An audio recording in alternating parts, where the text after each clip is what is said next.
Hey everybody, it's your buddy's pal Anthony. Today we're jumping back into the Batman books with Batman number 139. That's the start of the MindBomb storyline. This story runs from issue 139 through 141. Spoilers after the intro. Steve, hit it please.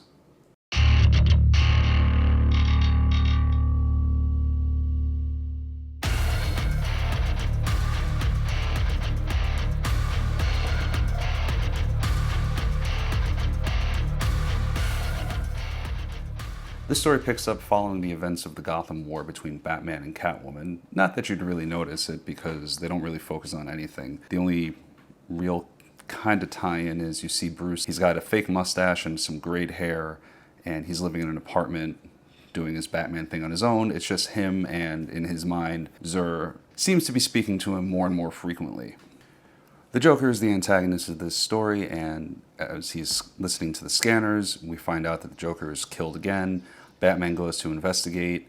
He realizes that the Joker is mapping out coordinates for places that Bruce trained over the years to become Batman, which they've been doing more and more lately. The Joker's known Batman as Bruce Wayne and vice versa seemingly forever. The Joker has been getting defined lately. There's 3 Jokers, or at least there were 3 Jokers.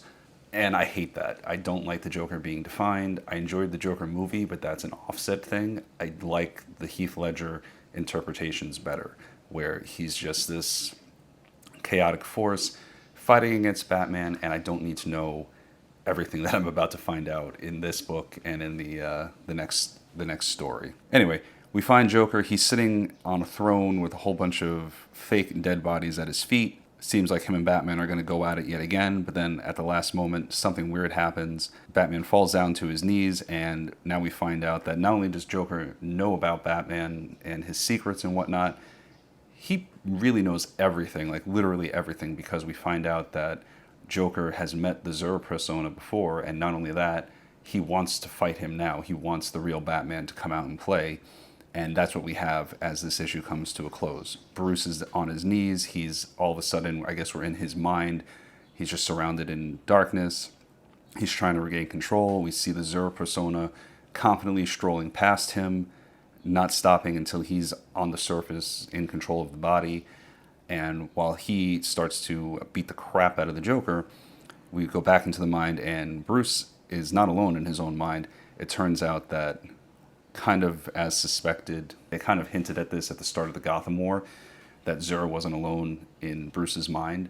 Well, it turns out that there are multiple Batmen of Zur and R in Bruce's mind right now, and that's the closing of this issue.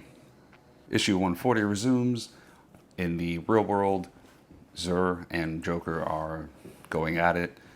Back in his mind, Bruce is talking to all the other Zur personas, and they're telling him how he's been doing it wrong all these years, that he's been building an army of found family, but all that Batman really needed was an army of himself. So I guess the plan is to have multiple Batmen of Zur and R running around solving crime across the multiverse, which I liked the Zur persona originally, but now this is just getting really ridiculous even by comic standards. Zur and Joker are going at it in the real world. As with Zur's fighting style, he's just really not holding back. He's doing everything he can. He wants the Joker, and he wants to end this now. While this is going on in the Mindscape, Bruce is also fighting off all the other Zur Batmen, trying to get back to regain control of his body. During this also, by the way, the Joker lured in Bruce by revealing that he had kidnapped one of his mentors. So she's also floating around in the real world, watching Batman, what she believes is to be Bruce, beating the hell out of the Joker, being incredibly violent and extreme. For a brief second, while he's talking with his former mentor,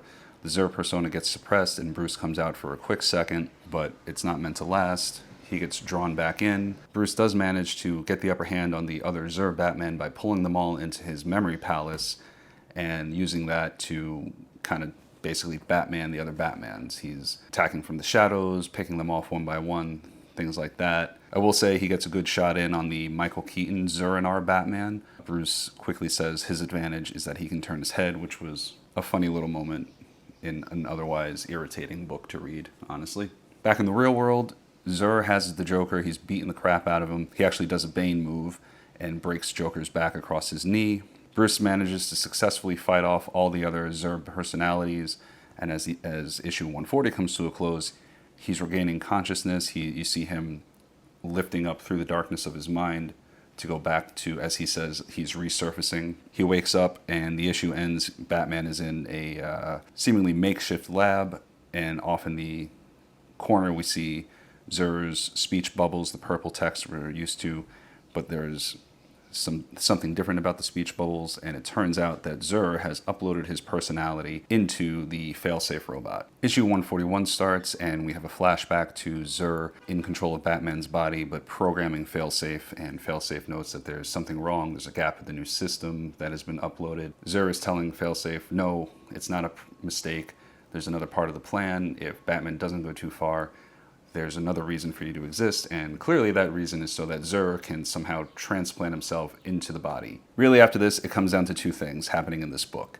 The mentor that escaped in the last issue, known as the Gray Shadow, she escapes, has Barbara contact Nightwing, she tells him what's going on, and then the rest of the issue is Batman and Failsafe fighting through the snow in the cabin that Zur has had him hostage in while he transplanted his brain. Basically, Zur is taunting him the whole time, saying, he's going to save more lives, he's a better Batman. Bruce just doesn't want to give up because, he realizes that Zur's brand of justice, being the Batman without limits, is way beyond anything he would ever really do. And anyway, they go at it through the entire issue. Bruce throws everything he can at Zur, but it's really to no avail. And the issue ends with Zur knocking Bruce out, only for him to wake up sometime later, bandaged up in a cell, and with none other than the Joker in a back and neck brace, talking to him.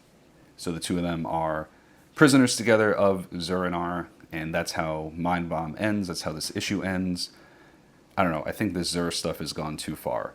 I'd have to say 2 out of 5. The art's great, and there's some cool moments, but this whole, like I've just said, this whole thing with Zur-Anar is just, I don't know. I think they're taking what was a cool concept, and I just don't think they're using it properly. Let me know what you think of this review down below. Did you read this comic? Do you agree with me? Do you disagree with me? Let's talk about it. Don't forget, Monday mornings, 8 a.m.-ish Eastern Time, the boss does Nerdy Coffee. He goes over news from the weekend, breaks out those Excel sheets, and checks up on the box office numbers. Also, during the week, Thursdays, 8:15-ish p.m., the boss does Hey Archer Live, where he pours a little drink, we do some unboxings, he has a guest sometimes, and we just chat about whatever's going on in the nerd world. As he says, 2 different shows, 2 different vibes, both a great time. If you have a minute, please head over to Nerd Affiliated on YouTube and become a member of the Nerd Affiliate Army. You can do that for just $1 a month. You get a lot of cool exclusives with that, including but not limited to longer videos from our conventions or things like Ghostbusters Day, as well as the opportunity to join in either of the live shows and suggest topics for us to talk about. We have a website, nerdaffiliated.com. There you can find our merch store and get yourself or a loved one the gift of some sweet, sweet Nerd Affiliated merch. That'll do it for me. Steve, play me out of here, please.